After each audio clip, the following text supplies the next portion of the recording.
Hello students, कैसे हैं आप सब लोग। आज का जो अपना नया टॉपिक है उसका नाम है ट्रांसफर ऑफ टाइटल, स्वामित्व का हस्तांतरण। तो एक लैटिन वर्ड है जो है नेमो डेट क्विड नॉन हैबिट, जो ये कहता है कि आपके पास जो नहीं है आप वो ट्रांसफ़र नहीं कर सकते। ये कहना ये चाहता है कि अगर आपके पास ओनरशिप नहीं है तो आप किसी दूसरे को भी ओनरशिप नहीं बना सकते, या आपके पास जैसा टाइटल है, आपके पास जैसा अधिकार है, आप उससे अच्छा अधिकार किसी दूसरे को हस्तांतरित नहीं कर सकते। तो नॉर्मल रूल क्या कहता है कि जो ओनर है वो ही ओनरशिप ट्रांसफर कर सकता है। उसके अलावा अगर कोई ओनरशिप ट्रांसफर करेगा तो उस बंदे को बेटर टाइटल मींस यहां पे क्या है, ओनरशिप, तो उस बंदे को बेटर टाइटल ट्रांसफर नहीं हो पाएगा। लेकिन अब हम यहां कुछ एक्सेप्शंस पढ़ेंगे जहां पे वो रियल ओनर नहीं है। जो बंदा ट्रांसफर कर रहा है वो रियल ओनर नहीं है, फिर भी उसने जो ट्रांसफर किया है वो कैसा होगा, बेटर होगा। और सामने वाले को कैसा टाइटल ट्रांसफर होगा, बेटर, गुड टाइटल ट्रांसफर होगा। तो सबसे पहले इसके एक्सेप्शंस की बात करूं तो सबसे पहला जो इसका एक्सेप्शन आएगा वो आएगा सेल बाय एजेंट, कि गुड्स किसने बेची, भाई एजेंट ने बेची। तो हमने रूल क्या पढ़ा है कि जो ओनर है वो ही ओनरशिप ट्रांसफर कर सकता है। अब एजेंट का मतलब क्या है, एजेंट को कौन अपॉइंट करेगा, प्रिंसिपल, तो मालिक तो कोई और है। लेकिन वो क्यों डिक्लेयर करता है एजेंट, अपने वर्क उसको ऑथराइज करता है कि वो उसके वर्क्स को करेगा। तो क्या एजेंट ओनर है, लेकिन एजेंट जिसको भी गुड्स बेचेगा क्या उसको बेटर टाइटल ट्रांसफर होगा या नहीं। फॉर एग्जांपल ए प्रिंसिपल है और बी उसका क्या है, एजेंट है। बी ने किसी क्लाइंट सी को कोई गुड्स बेची है तो सी को कैसा टाइटल मिलेगा, भाई बेटर टाइटल मिलेगा। क्या ए सी के पास वो गुड्स वापस मांग सकता है, ये कहेगा भाई ओनर तो मैं, ओनरशिप मैं ट्रांसफर कर सकता था, बी ने कैसे कर दी, नहीं। अगर एजेंट कोई गुड्स ट्रांसफर करता है और सामने वाले बंदे को गुड फेथ में वो कैरी करता है, क्यों, उसे नहीं पता था कि इस एजेंट को बेचने का राइट नहीं है, उसे तो ये पता है एजेंट है और एजेंट है तो बेच सकता है। तो सामने वाले ने अगर गुड फेथ में खरीदा हो, उसे ये नहीं पता हो कि इसको बेचने की कोई अथॉरिटी नहीं थी, तो उस केस में उसको कैसा टाइटल ट्रांसफर होगा, बेटर टाइटल ट्रांसफर होगा। ध्यान रखना, अपन जितने भी एक्सेप्शंस पढ़ेंगे उन सब में एक कंडीशन प्रीफिक्स रहेगी, क्या, गुड फेथ। क्लियर है। तो अगर एक एजेंट गुड्स बेचता है तो वो ओनर नहीं है, फिर भी सामने वाले बंदे को कैसा टाइटल ट्रांसफर होगा, बेटर टाइटल ट्रांसफर होगा। सेकंड अगर मैं बात करूं तो सेकंड आएगा sale by one of joint promisors, joint owners. Sale by one of joint owner, एक गुड्स है जिसके एक से ज्यादा ओनर है, एक से ज्यादा मालिक है, ठीक है। उनमें से किसी एक मालिक ने आपको वो गुड्स बेच दी। ध्यान देना, एक गुड्स को, इस मार्कर को 3 लोगों ने मिलकर खरीद रखा है और उन दोनों की कंसेंट से मेरे पास पड़ा है। मैंने किसी फोर्थ पार्टी को ये क्या कर दिया, सोल्ड आउट कर दिया। क्लियर है। तो क्या मैं कंप्लीट ओनर था, मेरे साथ 2 जॉइंट ओनर्स भी तो हैं, तो देखा जाए तो तीनों मिलकर सेल कर सकते थे, लेकिन मैंने सेल कर दिया और सामने वाले बंदे ने गुड फेथ में उसको कैरी किया है, तो उसको कैसा टाइटल, उसको कैसी ओनरशिप ट्रांसफर होगी, उसको बेटर टाइटल ट्रांसफर होगा और वो 2 रिमेनिंग जॉइंट ओनर्स हैं वो उससे पैसा नहीं मांग सकते। क्लियर है। थर्ड जो इसके अंदर पॉइंट आएगा वो आएगा sale by a person in possession under voidable contract, कि एक ऐसा पर्सन जिसने क्या कर रखा है, वॉइडेबल कॉन्ट्रैक्ट के थ्रू पोजीशन बना रखा है, अगर वो गुड्स को बेचे तो। वॉइडेबल कॉन्ट्रैक्ट के थ्रू मींस या तो कोर्शन से, उत्पीड़न से, अंडू इन्फ्लुएंस से, मिस रिप्रेजेंटेशन से, मिस्टेक से, फ्रॉड से, गलती है, मिथ्या वर्णन है, अनुचित प्रभाव है, इनके थ्रू अगर उसने किसी से गुड्स ले रखी थी। फॉर एग्जाम्पल मैंने किसी के सर पे गन रखी और उससे गुड्स अपने नाम करवा ली, वॉइडेबल कॉन्ट्रैक्ट है। क्यों, क्योंकि इसमें कोर्शन इंक्लूड है, उत्पीड़न है। अब मैंने वो गुड्स किसी थर्ड पार्टी को बेच दी और उसने गुड फेथ में उसको खरीदा है, तो उसको कैसी ओनरशिप ट्रांसफर होगी, उसको बेटर टाइटल ट्रांसफर होगा, उसको अच्छी ओनरशिप ट्रांसफर होगी। क्लियर है। तो अगर कोई भी बंदा वॉइडेबल कॉन्ट्रैक्ट के थ्रू पोजीशन बना ले और किसी दूसरे को बेच दे और सामने वाले ने गुड फेथ में खरीदा हो, तो भी कैसी ओनरशिप ट्रांसफर होगी, बेटर ओनरशिप ट्रांसफर होगी। क्लियर है। नेक्स्ट अगर मैं इसके 4th पॉइंट की बात करूं तो sale by one who already sold the goods but continues hold the possession, क्या लिखा मैंने, sale by one who already sold the goods but continues hold the possession. एक ऐसा बंदा जो ऑलरेडी गुड्स को बेच चुका है लेकिन पोजीशन अभी तक उसी के पास है। ये कैसे हो सकता है? ध्यान देना, आप एक दुकान पे गए मार्केट में, ठीक है, और वहां पे आपने एक बुक खरीदी, बुक स्टोर से आपने एक बुक खरीद ली।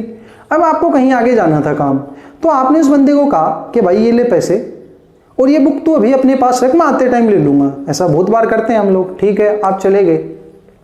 आपके जाने के बाद कोई दूसरा बायर आया, सेकंड बायर आया, उसने उसी बुक को मांगा कि भाई मेरे को ये बुक चाहिए, और सेलर ने उसको बुक दिखा दी और उसने पे कर दिया। अब क्वेश्चन ये आता है कि क्या वो शॉपकीपर उसका ओनर था? नहीं, क्यों? क्योंकि ओनरशिप तो आपको ट्रांसफर हो चुकी थी। तो उसने उस सेकंड बायर को जो गुड्स बेची है उसको कैसा टाइटल मिलेगा? तो सीधी सी बात, उसको गुड टाइटल मिलेगा, लेकिन सामने वाले बंदे ने गुड फेथ में खरीदा हो। तो एक ऐसा बंदा जो ऑलरेडी बेच चुका था वो सेलर बुक को, लेकिन पोजीशन उसी के पास था और वो बेच दे, और सामने वाला बंदा उसको गुड फेथ में कैरी करे, खरीद ले, तो उसे भी कैसी ओनरशिप ट्रांसफर होगी? बेटर ओनरशिप ट्रांसफर होगी। क्लियर है? नेक्स्ट अगर इसमें अगर अपन बात करें तो नेक्स्ट आएगा sale by buyer obtaining possession, sale by buyer obtaining possession before the property vested in him, before the property vested in him। क्या कह रहा है point? Sale by buyer obtaining possession before the property vested in him. ये कह रहे हैं कि ऐसा बायर जिसको पोजीशन ट्रांसफर हो चुका है, फिजिकल डिलीवरी हो चुकी है, लेकिन ओनरशिप अभी तक ट्रांसफर नहीं हुई, और वो किसी को गुड्स बेच दे, तो सामने वाले बंदे को कैसा टाइटल मिलेगा? अब आप कहोगे ये कैसे पॉसिबल हो सकता है? तो अपन एक एग्जांपल लिया था, आपको ध्यान हो, एक सेलर, उसने बी एक बायर को गुड्स डिलीवर की और साथ में बिल्स ऑफ एक्सचेंज भेजा है। क्लियर है? मैं आपसे ये पूछता हूं कि इस केस में ओनरशिप ट्रांसफर कब होगी? तो आपका आंसर होगा कि सर इस केस में ओनरशिप ट्रांसफर तब होगी जब बायर उस बिल्स ऑफ एक्सचेंज पे साइन कर दे। क्यों? क्योंकि सेलर ने अपना राइट रिजर्व रखा है। अपन ने लास्ट वीडियो में, लास्ट टॉपिक में डिस्कस किया था रिजर्वेशन ऑफ राइट। तो यहां पे ओनरशिप ट्रांसफर कब होगी? जब वो बिल्स ऑफ एक्सचेंज को क्या करे? साइन कर दे। क्लियर है? तब वो ओनर बनेगा। अब इस केस में ध्यान देना कि जैसे ही गुड्स इसके पास पहुंचे, इसने बिल्स ऑफ एक्सचेंज तो रख दिया साइड में, रख दिया, और किसी बंदे सी को वो गुड्स बेच दी। तो आप एक ध्यान दीजिए कि जब तक इसने बिल्स ऑफ एक्सचेंज को एक्सेप्ट नहीं किया, वो गुड्स किसकी है? सेलर की है, और इसने बेच दी। तो यहां पे देखा जाए तो ओनर कौन था? ये सेलर ही था, लेकिन इस बायर ने गुड्स को क्या कर दिया? सोल्ड कर दिया। तो इस केस में सी अगर गुड फेथ में खरीद रहा है तो उसे कैसा टाइटल ट्रांसफर होगा? उसे बेटर टाइटल ट्रांसफर होगा। तो अगर एक ऐसा बायर जिसको पोजीशन तो ट्रांसफर हो चुका है लेकिन ओनरशिप ट्रांसफर नहीं हुई, उससे पहले ही अगर वो किसी को सोल्ड कर दे और सामने वाले बंदे ने गुड फेथ में खरीदा है, तो उसको कैसा टाइटल ट्रांसफर होगा? बेटर टाइटल ट्रांसफर होगा। क्लियर है? नेक्स्ट अगर मैं बात करूं 6 पॉइंट की, तो वो आता है effect of estoppel. Effect of estoppel. अब एस्टोपल का मतलब होता है दिखावा, शो ऑफ करना। एग्जाम्पल से समझना, मैंने आपको एक कार दिखाई और ये कहा कि भाई ये कार मैं 1 लाख रुपए में बेचना चाहता हूँ, ये मेरी कार है और मैं 1 लाख रुपए में बेचना चाहता हूँ, खरीदोगे क्या? जबकि वो कार किसी थर्ड पर्सन की थी और वो थर्ड पर्सन उसी जगह पे प्रेजेंट था जब मैंने आपको वो बात कही कि ये गाड़ी मेरी है, आप खरीद लो। वो वहीं खड़ा है रियल ओनर, लेकिन उसने कुछ नहीं कहा। क्लियर है? आपने गाड़ी खरीद ली। अब क्वेश्चन ये राइज हुआ कि भाई मैंने आपको ओनरशिप ट्रांसफर कैसे कर दी? मैं तो ओनर था ही नहीं, जबकि ओनर तो वहां खड़ा था। तो इस केस में अगर आपने गुड फेथ में उस गाड़ी को खरीदा है, तो भले ही मैं ओनर नहीं था, लेकिन फिर भी आपको कैसी ओनरशिप ट्रांसफर होगी? कैसा टाइटल ट्रांसफर होगा? बेटर टाइटल ट्रांसफर होगा। तो जब भी कोई एस्टोपल करे, दिखावा करे कि मैं मालिक हूं और ये गुड्स खरीद लो, और मालिक वहीं खड़ा रहे, तो उस केस में भले ही मैं ओनर नहीं हूं, फिर भी कैसा टाइटल ट्रांसफर होगा? बेटर टाइटल ट्रांसफर होगा। क्लियर है? नेक्स्ट अगर इसके पॉइंट की बात करें तो वो आएगा सेल बाय अनपेड सेलर। क्या?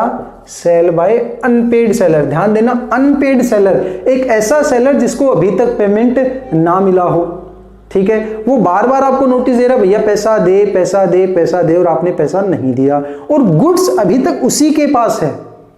गुड्स क्या है? अभी तक उसके पास है, या उसने स्टॉपेज इन ट्रांजिट यूज किया, जो अनपेड सेलर में आप पढ़ोगे नेक्स्ट लेक्चर्स में।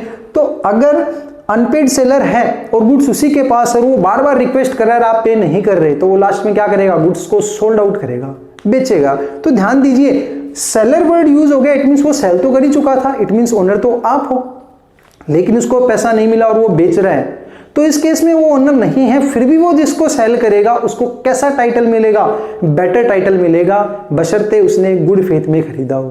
क्लियर है। नेक्स्ट अगर मैं बात करूं तो वो आएगा प्रोविजन ऑफ अदर एक्ट।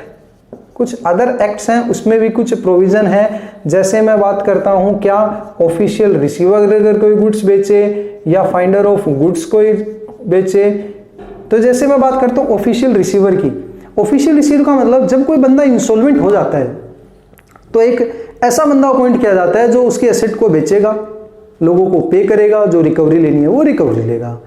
तो जैसे मैं इंसॉल्वेंट होने जा रहा हूं, कोर्ट ने एक ऑफिशियल रिसीवर डिक्लेयर किया, मेरी एसेट्स को बेचेगा कौन, ये ऑफिशियल रिसीवर। क्या ये ओनर है, ओनर तो मैं हूं, लेकिन ये जिसको बेचेगा उसको कैसा टाइटल मिलेगा, बेटर टाइटल मिलेगा। क्लियर है। नेक्स्ट मैं बात करूं फाइंडर ऑफ गुड्स। अगर किसी को कोई गुड्स पड़ी हुई मिली है रास्ते में, ठीक है, और उसने बहुत ट्रेस किया लेकिन रीजनेबल ओनर नहीं मिला और वो लगभग गुड्स के 2/3 एक्सपेंसेस भी कर चुका है, अब वो क्या करेगा, या ओनर तो मिल गया लेकिन उसने जो एसेंशियल एक्सपेंसेस किए थे वो देने से मना कर रहा है, तो फाइंडर ऑफ गुड्स क्या करेगा, उस गुड्स को बेचेगा। तो भैया क्या वो रियल ओनर है, वो रियल ओनर नहीं है, फिर भी वो जिसको बेचेगा उसको कैसा टाइटल ट्रांसफर होगा, बेटर टाइटल ट्रांसफर होगा।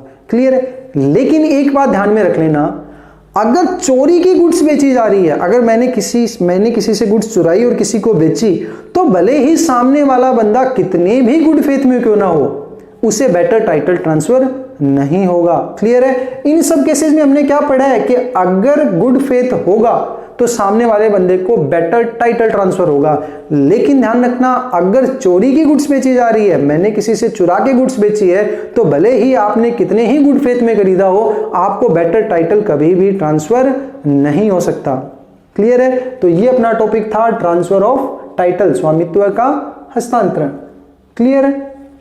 अगर आपको कोई डाउट्स हो तो आप कमेंट कर सकते हैं, और अगर आपको वीडियो पसंद आया हो तो सब्सक्राइब और शेयर कीजिए। Thank you.